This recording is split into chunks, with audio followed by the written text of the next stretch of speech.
আমাদের প্রায় সবারই জীবনে কখনো না কখনো ইচ্ছা হয়েছে পাখিদের মতো ডানা মেলে আকাশে ওড়া, কিন্তু বিজ্ঞানের উন্নতি আজও পর্যন্ত সেই পর্যায়ে পৌঁছায়নি যে আমরা পাখিদের মতো ডানা মেলে আকাশে উঠতে পারবো।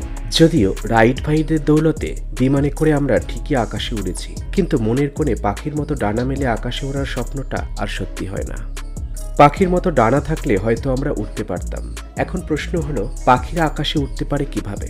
এই প্রশ্নের উত্তর জানার আগে আসুন আমরা জেনে নিই কি কি বৈশিষ্ট্যের কারণে পাখিরা অন্যান্য প্রাণীদের থেকে আলাদা।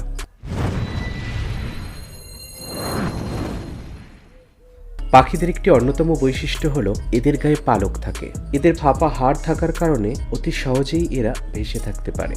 পাখিরা যা কিছুই করে খুব দ্রুত করে, দ্রুত প্রশ্বাস নেয়। পাখি যখনই ইচ্ছা তখনই যেখানে সেখানে মলমূত্র ত্যাগ করতে পারে, আর এরা হালকা থাকার জন্য দিনে অনেকবার মল ত্যাগ করে থাকে। পাখির বাচ্চা ডিম ফুটে বের হয়, তাই কখনোই বাচ্চাকে পাখির পেটে রাখা লাগে না, এবং এই কারণে পাখিরা ওজনে পারে না। পাখিরা এমন সব খাবার খায় যা খুব হালকা, যেমন পোকা, শস্যদানা। এসব খাবারে প্রচুর ক্যালোরি থাকে। এবার আমরা জেনে নিই পাখির পালক আর লেজ সম্পর্কে। পাখির পালকগুলো হয় খুবই হালকা কিন্তু দৃঢ়। এগুলো নমনীয় এবং স্থিতিস্থাপক। পাখিদের পালকের বিন্যাস ওড়ার সময় এদেরকে হালকা রাখতে সহায়তা করে। পাখিদের পালক তৈরি হয় কেরাটিন নামক পদার্থ দ্বারা। এদের দেখতে শক্ত মনে হলেও এরা শক্ত নয়। এরা সরাসরি মেরুদণ্ডের সাথে জড়িত। হাজার হাজার বার্ব বা কাঁটা থেকে পালক তৈরি হয়। এই বার্বগুলোর মধ্যে প্রচুর বাতাস থাকে। একটি পাখির দেহে 1000 থেকে 25,000 পালক থাকতে পারে। পাখির লেজ পাখির শরীরের একটি গুরুত্বপূর্ণ অঙ্গ। উড়বার ক্ষেত্রে পাখির এই লেজের ভূমিকা অনেক। পাখির লেজ একটি হালের মতো কাজ করে। উড়ার সময় পাখির ভারসাম্য রক্ষা করে এই লেজ।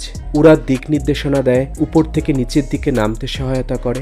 একটি পাখির দৈহিক গঠন এক কথায় উড়ার জন্য পরিপূর্ণাঙ্গ। পাখির দৈহিক কাঠামোটি এমনভাবে তৈরি হয় যা উড়বার উপযোগী। এদের দেহের প্রত্যেক অংশের ভর হালকা কিন্তু অধিক শক্তিশালী। একটি প্রাণী যত ভারী হবে তত বড় তার ডানা দরকার। যত বড় তার ডানা হবে তত বেশি তার পেশি দরকার ডানা চালনা করার জন্য। পাখিদের দৃষ্টি এবং শ্রবণ শক্তি প্রখর হয়। পাখির কান তার ভারসাম্য রক্ষার কাজও করে থাকে। এবার আসি পাখিদের উড়ান সম্পর্কিত বিজ্ঞানসম্মত কৌশল নিয়ে আলোচনায়। এক এক ধরনের পাখির ওড়ার কৌশল এক এক রকমের হয়, তবে এদের মধ্যে প্রাথমিক ধারণা এক। পাখির ডানাকে এয়ারফয়েল বলা হয়। এয়ারফয়েল যখন বাতাসে নড়াচড়া করে বাতাস তখন এয়ারফয়েলের গা ঘেঁষে উপরে নিচে বাহিত হয়। ডানার দুই প্রান্তে একই সময়ে দু ধরনের বাতাস বাহিত করার জন্য ডানার উপরের পৃষ্ঠের বাতাসকে নিচের পৃষ্ঠের বাতাস অপেক্ষা অনেক দূরতর ও দ্রুততর হতে হয়, যার ফলে উপরের পৃষ্ঠের বাতাস ডানার উপর কম চাপ প্রয়োগ করে এবং নিচের পৃষ্ঠের বাতাস বেশি চাপ প্রয়োগ করে।